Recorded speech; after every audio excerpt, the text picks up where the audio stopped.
Olá, querido em Cristo, graça e paz. Você sabia que essa teologia do coach é substituta da teologia de prosperidade? A teologia de prosperidade perdeu popularidade, caiu no descrédito devido muitos enganos, muitas mentiras, muitas explorações financeiras. Os seus expoentes foram desmascarados. Então essa teologia caiu. E está sendo substituída pela teologia do coach. E a teologia do coach eu diria que é mais perigosa do que a teologia de prosperidade. A teologia do coach eu diria que é mais sutil, é mais sorrateira, é mais sedutora. E, lamentavelmente, muitos líderes religiosos estão se sucumbindo, estão se curvando diante do encanto, do assédio e da sedução dessa teologia chamada coach. Essa teologia do coach eu diria que é uma perversão de igrejas, é uma deturpação teológica. E essa teologia tem se difundido, tem disseminado, principalmente nas igrejas pentecostais e neopentecostais.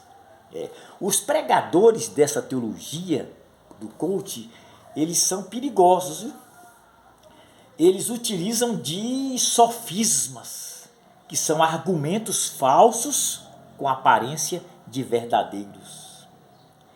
Eles distorcem textos da Bíblia de forma quase que imperceptível. Os pregadores da teologia do coach, eles pegam por base um texto da Bíblia, isolado, mal interpretado e descontextualizado para tentar dar legitimidade a essa teologia do coach, para tentar enganar as pessoas. Então, cuidado com essa teologia do coach. Ela é uma perversão de igrejas. Olha, o lema dessa teologia atrai multidões. Atrai multidões. E o lema é: você pode tudo. Portanto, pare de sofrer. Então isto vem de encontro com as necessidades das pessoas, né? Isso atrai as grandes massas. Você pode tudo, pare de sofrer. Então você observa que essa teologia do coach, ela tem um foco, que é a centralidade do ser humano. Ela coloca o homem no centro das suas ações, no centro das atitudes, no centro das suas conquistas. Então essa teologia ela é voltada para questões hedonistas, humanistas e antropocêntricas. O homem no centro de suas ações. Na perspectiva da teologia do coach, no autoconhecimento, a pessoa vai encontrar automotivação no autoconhecimento. Então, depois que ela se autoconhecer, é que ela vai se automotivar. Então, no autoconhecimento é que está autoajuda, né? Ajuda em si mesmo. É no autoconhecimento que está a autossatisfação, a autorrealização. É no autoconhecimento que você vai descobrir o potencial divino que há em você.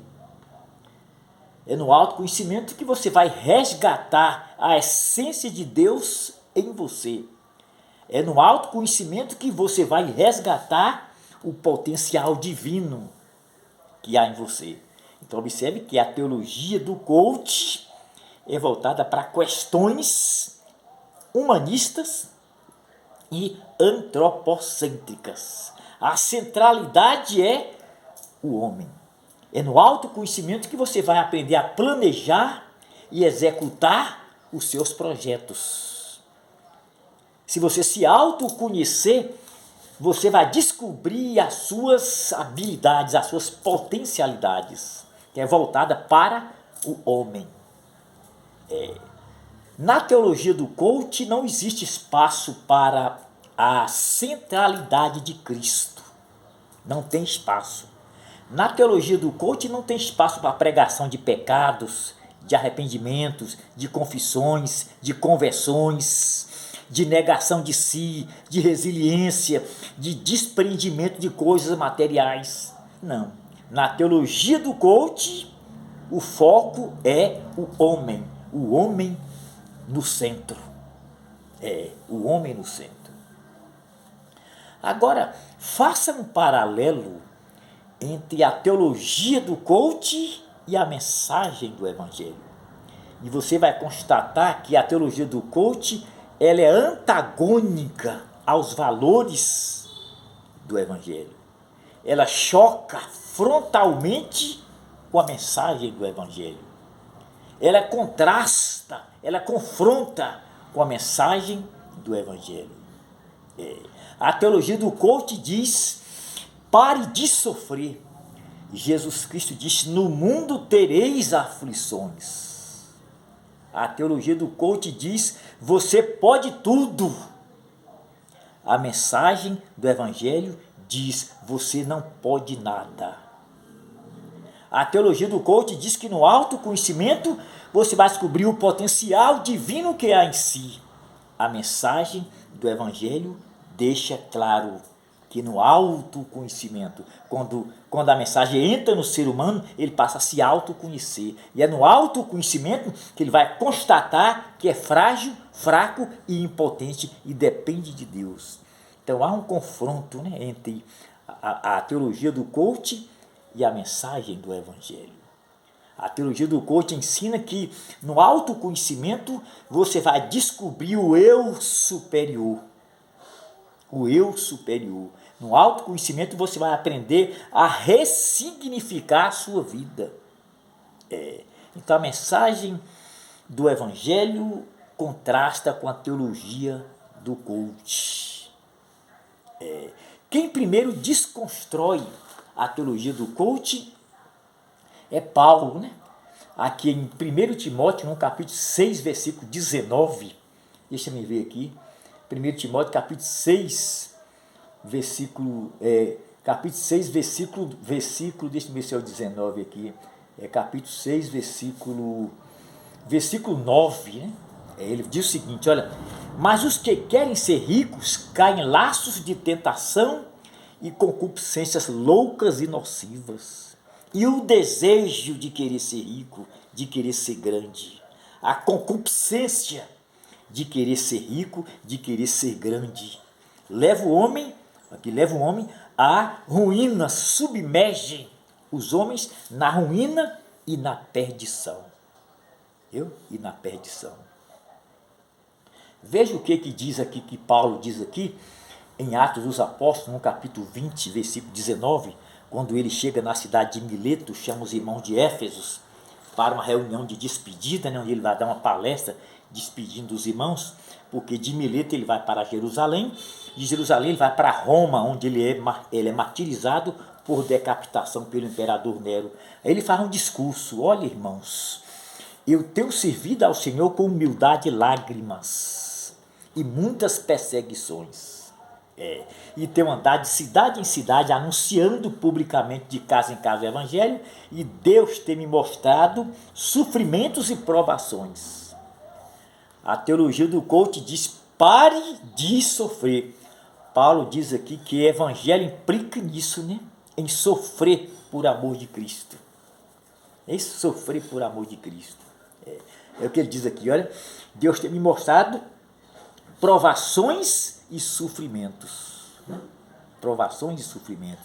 Agora veja o que Paulo diz aqui, olha.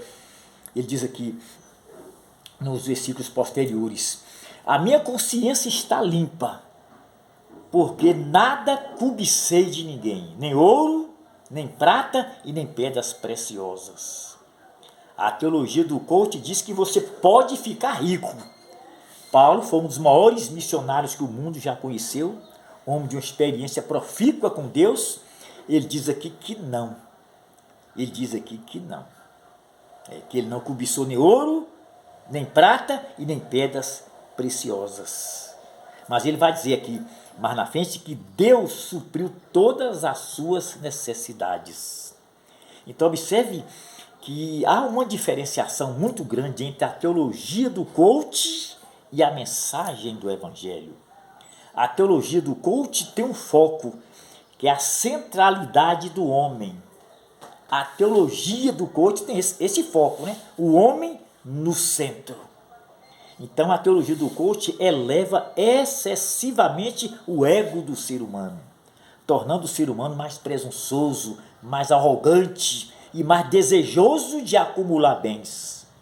Aí Paulo diz aqui que este desejo de acumulação de bens, esse desejo de querer ser grande, é uma ilusão. Ilusão esta que submerge o homem na ruína e na perdição. Ruína e perdição. Aí Paulo diz aqui, na cidade de Mileto, né?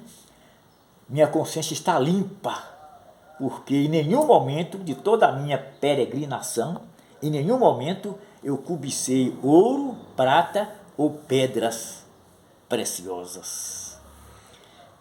Jesus Cristo desconstrói essa teologia do coach, quando ele diz, olha, se alguém quer vir após mim, negue a si mesmo, tome a sua cruz e siga-me. Então, o que é negação de si mesmo? Paulo chama essa negação de si de despojamento do ser, ou de esvaziamento do ser. É esvaziar da velha natureza e revestir da nova natureza. Entendeu? Negação de si. É no autoconhecimento, quando o Evangelho entra na pessoa, o Evangelho leva a pessoa a se autoconhecer. E é se autoconhecendo que a pessoa vai constatar que é impotente, que é frágil, que não pode superar as limitações e que não tem condição de conduzir a sua vida e que é dependente de Deus. Então, nessa perspectiva do Evangelho, é no autoconhecimento que vai ocorrer a conversão a Jesus, a negação de si, a confissão de pecados. Já na perspectiva do coach, é no autoconhecimento que você vai descobrir e desenvolver o potencial que há dentro de si. Então veja o contraste, né? A mensagem do coach, a teologia do coach e a mensagem do Evangelho. A teologia do coach é voltada para questões humanistas e antropocêntricas. Não é isso? O foco dela é a centralidade do homem, é o homem no centro. Mas na mensagem do Evangelho, não. A centralidade é Cristo. Por isso é que Paulo chegou a afirmar, não mais vivo eu, Cristo vive em mim.